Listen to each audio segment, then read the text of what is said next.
Hello guys, welcome to Cric Talks with Kiran. നമ്മുടെ IPL team review series continue ചെയ്യുകയാണ്.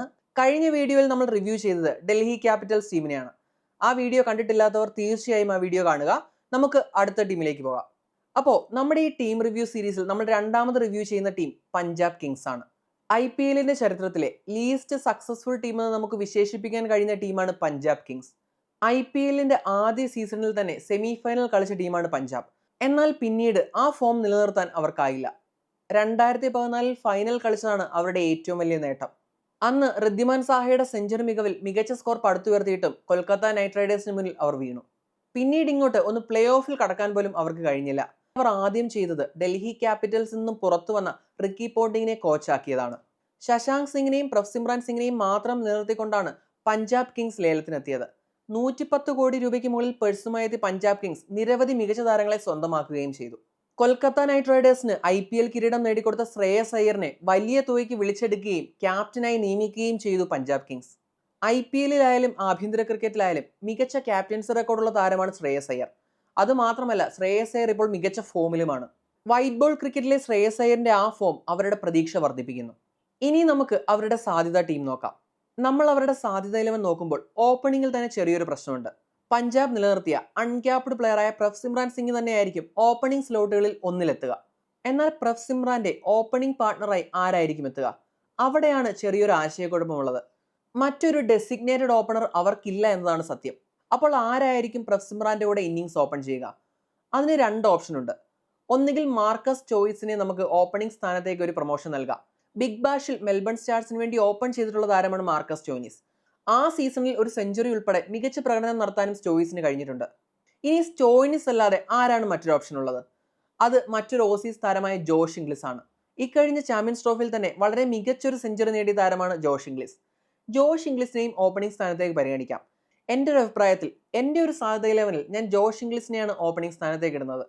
Marcus Stoinis പതിവ് പോലെ തന്നെ മിഡിൽ ഓർഡറിലാണ് എൻ്റെ സാധ്യത 11-ൽ കളിക്കുന്നത്. അപ്പോൾ opening Prabhsimran Singh, Josh Inglis. 1 down ആയി ശ്രേയസ് അയ്യർ. ശ്രേയസ് അയ്യറിനെ കുറിച്ച് നമുക്ക് പറയേണ്ട കാര്യമേ ഇല്ല. വൈറ്റ് ബോളിൽ അത്രയും മികച്ച ഫോമിലുള്ള പ്ലെയർ ആണ് ശ്രേയസ് അയ്യർ. പിന്നീട് 4-5 സ്ഥാനങ്ങളിലുള്ളത് 2 ഓസീസ് താരങ്ങളാണ്. ഒന്ന് ഗ്ലെൻ മാക്സ്വെല്ലും, 2 നമ്മൾ നേരത്തെ പറഞ്ഞ മാർക്കസ് സ്റ്റോയിനിസും. ഇതിൽ 4-ാം സ്ഥാനത്ത് എൻ്റെ ഒരു അഭിപ്രായത്തിൽ ഗ്ലെൻ മാക്സ്വെല്ലിനെ ഇറക്കുന്നതാണ് നല്ലത്. കഴിഞ്ഞ സീസണിൽ RCBക്ക് വേണ്ടി വളരെ ടെറിബിൾ ആയിട്ടുള്ള ഫോമിലായിരുന്നു മാക്സ്വെൽ. അത്രയും മോശം പ്രകടനമാണ് കഴിഞ്ഞ സീസണിൽ മാക്സ്വെൽ കാഴ്ചവെച്ചത്. അതും വളരെ മികച്ചൊരു വേൾഡ് കപ്പിന് ശേഷം വന്ന സീസണിലാണ് അത്രയും മോശം പ്രകടനം മാക്സ്വെലിന്റെ ഭാഗത്തു നിന്നുണ്ടായത്. എന്നാൽ ഇത്തവണ റിക്കി പോണ്ടിങ് കോച്ചായിട്ടുള്ള ടീമിലാണ് മാക്സ്വെൽ എത്തിയിരിക്കുന്നത്. മാക്സ്വെലിന്റെ കാര്യം പറയുകയാണെങ്കിൽ അടിച്ചാൽ തകർത്തടിക്കും, ഇല്ലെങ്കിൽ ചിലപ്പോൾ ഫസ്റ്റ് ബോളിൽ തന്നെ ഡക്കിന് പോയെന്നും വരും. അതാണ് മാക്സ്വെലിന്റെ ഒരു സ്റ്റൈൽ. ഇത്തവണ എന്നാൽ കഴിഞ്ഞ വർഷത്തെ പോലെ അത്രയും മോശം പ്രകടനമാകും മാക്സ്വെലിന്റെ ഭാഗത്തു നിന്ന് വരുന്നത് എന്ന് ഞാൻ വിശ്വസിക്കുന്നില്ല. അതിനൊരു കാരണമുണ്ട്. ഇപ്പോൾ കഴിഞ്ഞ സീസണിൽ RCBയുടെ കാര്യം നോക്കുകയാണെങ്കിൽ അവരുടെ 3 കോർ പ്ലേയേഴ്സ് ആയിട്ട് വരുന്നത് Virat Kohli, Faf du Plessis, Glenn Maxwell ആയിരുന്നു. അപ്പോൾ പെർഫോം ചെയ്യാനുള്ള ഒരു പ്രഷർ ഗ്ലെൻ മാക്സ്വെലിന്റെ ഭാഗത്ത് തീർച്ചയായിട്ടും ഉണ്ടാവും. എന്നാൽ ഈ ടീമിലേക്ക് വരുമ്പോൾ ഈ മാക്സ്വെലിനെ ഒരു 4-ാം സ്ഥാനത്താണ് സ്ലോട്ട് ചെയ്യുന്നതെങ്കിൽ മാക്സ്വെലിന് അത്ര പ്രഷർ അനുഭവപ്പെടില്ല. ഇവിടെ റെഡ് ഹോട്ട് ഫോമിലുള്ള ശ്രേയസ് അയ്യർ ഗ്ലെൻ മാക്സ്വെലിന് തൊട്ട് മുകളിലുണ്ട്. തൊട്ട് താഴേക്ക് നോക്കിയാൽ മാർക്കസ് സ്റ്റോയിനിസ് ഉണ്ട്. പിന്നീട് മികച്ച താരങ്ങൾ വരാനുണ്ട്. അങ്ങനെ വരുമ്പോൾ RCBയിൽ മാക്സ്വെൽ അനുഭവിച്ച ആ ഒരു പ്രഷർ ഇവിടെ മാക്സ്വെലിന് ഉണ്ടാവില്ല. അതുകൊണ്ട് തന്നെ മാക്സ്വെൽ നന്നായി പെർഫോം ചെയ്യുമെന്ന് നമുക്ക് പ്രതീക്ഷിക്കാം. അപ്പോൾ 3-4-5 സോൾഡായി. 3 Shreyas Iyer, 4 Glenn Maxwell, 5 Marcus Stoinis. ഇതിന് ചെറിയ മാറ്റങ്ങളൊക്കെ അവരുടെ ടീം മാനേജ്മെന്റ് ആ ഒരു തോട്ട് പ്രോസസ്സിനനുസരിച്ച് വരാവുന്നതാണ്. 6-7 സ്ഥാനങ്ങൾ, അതായത് ലോവർ മിഡിൽ ഓർഡറിൽ ശശാങ്ക് സിംഗ്, നേഹാൽ വധേര. നേഹാൽ വധേരയുടെ കാര്യം നമുക്കറിയാം. മുംബൈ ഇന്ത്യൻസിനായിട്ട് കഴിഞ്ഞ സീസണിൽ വളരെ മികച്ച പ്രകടനങ്ങൾ നടത്തിയ താരമാണ് വധേര. അതുപോലെ ശശാങ്ക് സിംഗ് കഴിഞ്ഞ പ്രാവശ്യം ആള് മാറിയെടുത്തതാണ് പഞ്ചാബ് ശശാങ്ക് സിംഗിനെ. എന്നാൽ തൻ്റെ ബാറ്റ് കൊണ്ടാണ് തനിക്ക് നേരെ ഉയർന്ന ചോദ്യങ്ങൾക്ക് ശശാങ്ക് മറുപടി നൽകിയത്. അതോടെ ആളുമാറിയെടുത്ത ശശാങ്കിനെ അടുത്ത വർഷം പഞ്ചാബ് ടീമിൽ നിലനിർത്തി, ഒരു ഫെയറി ടെയിൽ സ്റ്റോറി പോലെ. അപ്പോൾ ശശാങ്ക് സിംഗും നേഹൽ വധേരയും അടങ്ങുന്ന ലോവർ മിഡിൽ ഓർഡറും സ്ട്രോങ് ആണ്. ഇവരുടെ ടീമിന്റെ കാര്യം നോക്കിയാൽ ടോപ്പ് 5 മൊത്തം റൈറ്റ് ഹാൻഡേഴ്സ് ആണ്. Prabhsimran Singh, Josh Inglis, Shreyas Iyer, Glenn Maxwell, Marcus Stoinis. അപ്പോൾ നേഹൽ വധേരയെ ഒരു ഫ്ലോട്ടർ ആയിട്ട് യൂസ് ചെയ്യാനുള്ള സാധ്യതയുണ്ട്. കാരണം ഈ IPL എന്ന് പറഞ്ഞാൽ ഒരുപാട് മത്സരങ്ങൾ ഒരേ സ്റ്റേഡിയത്തിൽ തന്നെ നടക്കും. അതായത് ഒരു ടീമിന് 14 മത്സരങ്ങളുണ്ട്. അതിൽ 7 ഹോം മാച്ചസ് ഉണ്ട്. അങ്ങനെ വരുമ്പോൾ നമുക്കറിയാം ഒരു സ്റ്റേഡിയത്തിൽ തന്നെ പല പിച്ചസ് ഉണ്ട്. അപ്പോൾ കോർണർ പിച്ചസ്, അതായത് സൈഡ് പിച്ചസിലേക്ക് കളി മാറുമ്പോൾ ഒരു സൈഡ് എപ്പോഴും ഷോർട്ടർ ആയിരിക്കും. അങ്ങനെ വരുമ്പോൾ ബോളിംഗ് ടീമിന് ഇപ്പം അതായത് ടോപ്പ് 5 റൈറ്റ് ഹാൻഡേഴ്സ് മാത്രമാണെങ്കിൽ ബോളിംഗ് ടീമിന് മികച്ച രീതിയിൽ പ്ലാൻ ചെയ്യാൻ പറ്റും. ഒരു left hand right hand combination വന്നാൽ ആ ഒരു സ്ട്രാറ്റജിയെ നമുക്ക് ഒരു പരിധി വരെ നമുക്ക് പ്രതിരോധിക്കാൻ കഴിയും. കാരണം ലെഫ്റ്റ് ഹാൻഡേഴ്സും ഉണ്ട്, റൈറ്റ് ഹാൻഡേഴ്സും ഉണ്ട്. അപ്പോൾ എപ്പോഴും ഒരു ബാറ്റ്സ്മാന് തന്റെ അനുകൂലമായ സൈഡ് എന്ന് പറയുന്നത് ഷോർട്ട് സൈഡ് ആയിരിക്കും. അങ്ങനെ വരുന്ന അവസരത്തിൽ നെഹൽ വധേരയെ നമുക്കൊരു ഫ്ലോട്ടർ ആയിട്ട് യൂസ് ചെയ്യാം. അതായത് left hand right hand combination വേണമെങ്കിൽ നെഹൽ വധേരയെ നമുക്ക് 3, 4, 5 ഏത് സ്ഥാനങ്ങളിൽ വേണമെങ്കിൽ നമുക്ക് ഇറക്കി വിടാൻ പറ്റും. അപ്പോൾ അങ്ങനെ ഒരു ഫ്ലോട്ടർ ആയിട്ട് നെഹൽ വധേരയെ ഉപയോഗിക്കാൻ ഉള്ള സാധ്യത ഞാൻ കാണുന്നുണ്ട്. അപ്പോൾ അതാണ് ആ ഒരു ബാറ്റിംഗ് ഓർഡർ എന്ന് പറയുന്നത്. Prabhsimran, Josh Inglis, Shreyas Iyer, Maxwell Stoinis, അതുപോലെ നെഹൽ വധേര, ശശാങ്ക് സിംഗ്. അപ്പോൾ ബാറ്റിംഗ് ഓർഡർ സോർട്ടഡ് ആണ്. എക്സ്പ്ലോസീവ് ബാറ്റിംഗ് ഓർഡർ ആണ് പഞ്ചാബ് കിങ്സിൻ്റെത്. ഇനി 8ാം സ്ഥാനത്തേക്ക് വന്ന 2 ഓപ്ഷൻ ഉണ്ട്. ഒന്ന് മാർക്കോ യാൻസൺ ആണ്, ലെഫ്റ്റ് ആം സീമറാണ്, നല്ല ഹൈറ്റുള്ള സീമറാണ്. അതുപോലെ അസ്മത്തുള്ള ഒമർ സായി. ഇപ്പോൾ റീസെന്റ് ഉള്ള OD റാങ്കിങ്ങിൽ നമ്പർ 1 റാങ്ക്ഡ് ഓൾറൗണ്ടറാണ് അസ്മത്തുള്ള ഒമർ സായി. ബാറ്റ് കൊണ്ടും ബോൾ കൊണ്ടും മികച്ച ഫോമിലുള്ള താരം. അതുപോലെ തന്നെ ബാറ്റിങ്ങിന്റെ കാര്യത്തിൽ മാർക്കോ യാൻസനും SA T20 വളരെ മികച്ച പ്രകടനം ബാറ്റ് കൊണ്ടും നടത്തിയിട്ടുണ്ട്.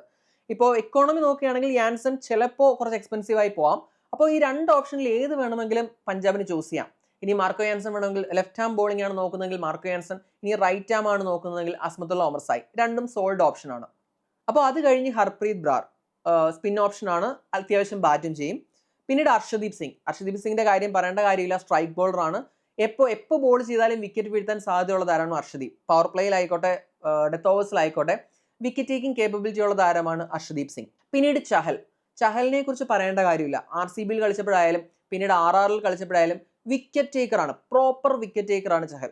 പിന്നീട് എക്സ്പെൻസീവ് ആയി പോകാൻ സാധ്യതയുണ്ട്. അതിന് കാരണം എന്ന് പറഞ്ഞു കഴിഞ്ഞാൽ അതായത് അടിക്കാൻ പാകത്തിനുള്ള ബോളുകൾ ഇട്ട് കൊടുത്ത്, അതായത് ആ ഒരു അടിക്കാൻ പാകത്തിനുള്ള ബോളുകൾ ചൂണ്ടയിൽ കുറച്ച് വിക്കറ്റ് എടുക്കുന്ന ബോളറാണ് ചഹൽ. അങ്ങനെ വരുമ്പോൾ അടി വീഴാനും സാധ്യതയുണ്ട്. എന്നാൽ സോളിഡ് വിക്കറ്റ് ടേക്കിംഗ് ഓപ്ഷൻ ആണ്. ഇനി 12 ഇമ്പാക്ട് പ്ലെയർ ആയിട്ട് ഒന്ന് RCBക്ക് വേണ്ടി കളിച്ച കർണാടക പ്ലെയർ വൈശാഖ് വിജയകുമാർ, അല്ലെങ്കിൽ LSGക്ക് വേണ്ടി കളിച്ച യശ് താക്കൂർ. ഈ 2 ഓപ്ഷനാണ് അവർക്ക് ഒരു ഇമ്പാക്ട് പ്ലെയർ ആയിട്ടുള്ളത്. ഇനി ടീം മൊത്തത്തിലൊന്ന് നോക്കുകയാണെങ്കിൽ നമുക്ക് നോക്കാം. ബോളിംഗ് ഓപ്ഷനായിട്ട് യാൻസൺ അല്ലെങ്കിൽ ഒമർ സായി, അതുപോലെ ഹർപ്രീത്, അർഷദീപ്, ചഹൽ, വൈശാഖ് അല്ലെങ്കിൽ യശ് താക്കൂർ. ഇനി ഓൾറൗണ്ടേഴ്സിന്റെ ആ ഒരു ബോളിംഗ് കേപ്പബിലിറ്റി പറയുകയാണെങ്കിൽ മാക്സ്വെലിന്റെ ഓഫ് സ്പിൻ, അതുപോലെ മാർക്കസ് സ്റ്റോയിനിസിന്റെ മീഡിയം പേസ്. ഒരു പ്രോപ്പർ 7 മെമ്പർ ബോളിംഗ് അറ്റാക്ക് ആണ് അവർക്കുള്ളത്. അതായത് ബാറ്റിംഗിലായാലും ഓൾറൗണ്ട് കേപ്പബിലിറ്റിയിലായാലും ബോളിംഗിലായാലും ഒരു വെൽ റൗണ്ടഡ് ടീം അവർക്കുണ്ട്.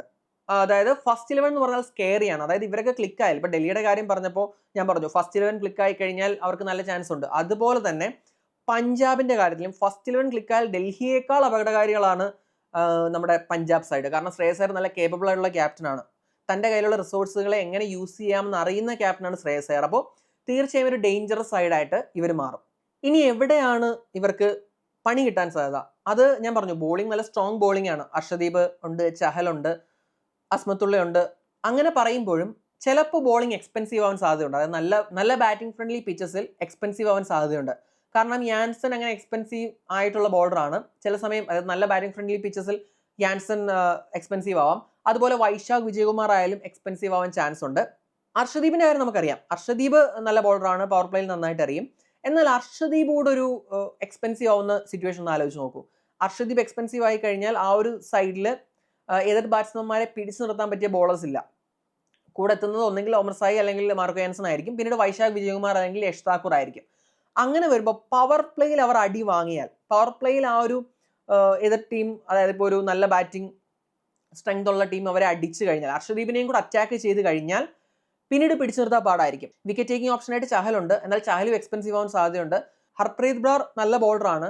ഇപ്പൊ ഞാൻ പറഞ്ഞ പോലെ ഒരു വെൽ റൗണ്ടഡ് അറ്റാക്ക് എന്ന് പറയുമ്പോഴും ബാറ്റിങ്ങിനെ അപേക്ഷിച്ച് ബോളിംഗ് വീക്കാണ്. അതായത് എക്സ്പെൻസീവ് ആവാൻ സാധ്യതയുള്ള ഒരു ബോളിംഗ് ലൈനപ്പാണ് ഇവരുടേത്. അപ്പോൾ ആ ഒരു രീതിയിലായിരിക്കും ഇവർക്ക് ഒരു പണി കിട്ടാൻ സാധ്യത. ഇനി ഫോം ഔട്ട് ആയി കഴിഞ്ഞാൽ ബാക്കപ്പിന്റെ കാര്യം നോക്കിയാലും പ്രശ്നമാണ്. അതായത് നമുക്ക് ലൈക്ക് ടു ലൈക്ക് റീപ്ലേസ്മെന്റ്സ് ആയിട്ട് വരുന്ന താരങ്ങൾ കുറവാണ്. നമുക്ക് ബാക്കപ്പ് ഒന്ന് നോക്കാം. വിഷ്ണു വിനോദ് നല്ല പ്ലെയർ ആണ്. നമുക്ക് വിഷ്ണു വിനോദിനെ ഡയറക്റ്റ്, നമ്മുടെ മലയാളിയാണ്, നമ്മുടെ മുംബൈക്ക് വേണ്ടി ചില മത്സരങ്ങളിൽ ചില കെമിയോ റോൾസ് കളിച്ചിട്ടുള്ള പ്ലെയർ ആണ്. നമുക്ക് ട്രസ്റ്റ് ചെയ്ത് ഇറക്കാൻ സാധിക്കുന്ന ഒരു പ്ലെയർ ആണെന്ന് വേണമെങ്കിൽ പറയാം വിഷ്ണു വിനോദിനെ കളിപ്പിക്കുന്നെങ്കിലും ഒന്നുകിൽ നമുക്ക് ഓപ്പണറായിട്ട് തന്നെ ട്രൈ ചെയ്യാം.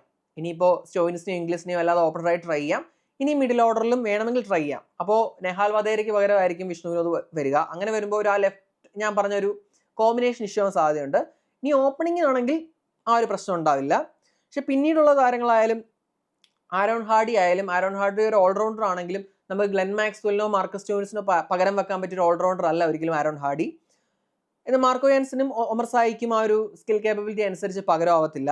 അതുപോലെ പിന്നെ ലോക്കി ഫെർഗൂസൺ ഇഞ്ചുറി ഉണ്ട്, അത് മൊത്തം മാറി വരുമോ എന്ന് അറിയത്തില്ല. പക്ഷെ എന്നാലും ലോക്കി ഫെർഗൂസണും കുറച്ച് എക്സ്പെൻസീവ് ആയിട്ടുള്ള പ്ലെയർ ആണ്. അതായത് ഇപ്പോൾ ഫോം ഔട്ട്, അതായത് നല്ല എക്സ്പെൻസീവ് ആവുന്നതിന്റെ പേരിൽ നമുക്ക് മാറ്റി ഒരു റൺ നിയന്ത്രിക്കാൻ കൊണ്ടുവരാൻ പറ്റിയ ഒരു ബോളർ അല്ല ലോക്കി ഫെർഗൂസൺ.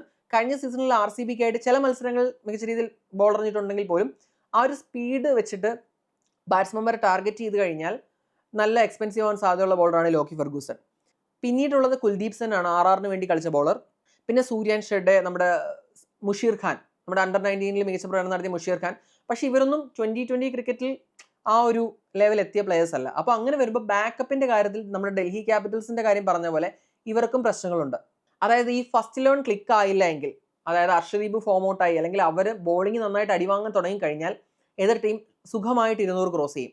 200 ക്രോസ് ചെയ്താൽ ഇവരുടെ ബാറ്റിംഗ് ആ ബോളിംഗ് ഉള്ള, നമ്മൾ RCBയുടെ കാര്യം പറയുന്ന പോലെ ബോളർമാർ അടി വാങ്ങും, പിന്നെ ബാറ്റർമാർക്ക് അത് ആ ഒരു ന്യൂനത ഓവർകം ചെയ്യേണ്ട അവസ്ഥ വരും. അതായത് ഫ്രീക്വന്റ് ആയിട്ട് 200+ എതിർ ടീം സ്കോർ ചെയ്യാൻ സാധ്യതയുണ്ട് ബോളേഴ്സ് എക്സ്പെൻസീവ് ആയി പോയി കഴിഞ്ഞാൽ. അതിന് സാധ്യതയുള്ള ഒരു ടീമാണ്. അങ്ങനെ വരുമ്പോഴാണ് ഇവർക്ക് പണി കിട്ടുക. ഇനി പ്ലേ ഓഫ് സാധ്യത ഉണ്ടോ എന്ന് ചോദിച്ചു കഴിഞ്ഞാൽ ഉള്ള ടീമാണ്. പക്ഷെ ബാക്കിയുള്ള ടീംസ് വെച്ച് നോക്കുമ്പോൾ ചിലപ്പോൾ അവർ പതിവ് പോലെ ചിലപ്പോൾ 6ാം സ്ഥാനത്ത് തന്നെ ഒതുങ്ങാനും മതി. പക്ഷേ ശ്രേയസ് അയ്യറിൽ എനിക്ക് നല്ല കോൺഫിഡൻസ് ഉള്ളൊരു ക്യാപ്റ്റനാണ്. അപ്പോൾ ഒരു ശ്രേയസ് അയ്യർ മാജിക്കിലൂടെ ചിലപ്പോൾ അവർ പ്ലേ ഓഫ് കണ്ടേക്കാം. എങ്കിലും എൻ്റെ അഭിപ്രായത്തിൽ ചിലപ്പോൾ 6ാം സ്ഥാനത്ത്, അവരുടെ സ്ഥിരം പൊസിഷനായ 6ാം സ്ഥാനത്ത് തന്നെ വന്ന് വീഴാനുള്ള സാധ്യത കാണുന്നുണ്ട്. ഇതാണ് എൻ്റെ അഭിപ്രായം. ഇനി നിങ്ങൾക്ക് എന്താണ് തോന്നുന്നത്? ഞാൻ പറഞ്ഞ പ്ലേയിങ് ലെവലിൽ നിങ്ങൾക്ക് എന്തെങ്കിലും ചേഞ്ചസ് സജസ്റ്റ് ചെയ്യാനുണ്ടെങ്കിൽ സജസ്റ്റ് ചെയ്യാം. അതുപോലെ ഇനി പഞ്ചാബ് ചരിത്രം കുറിക്കുമോ, പഞ്ചാബ് കിങ്സ് തങ്ങളുടെ ആദ്യത്തെ കിരീടം നേടുമോ, ഈ കാര്യവും നിങ്ങൾ കമന്റ് ചെയ്യുക.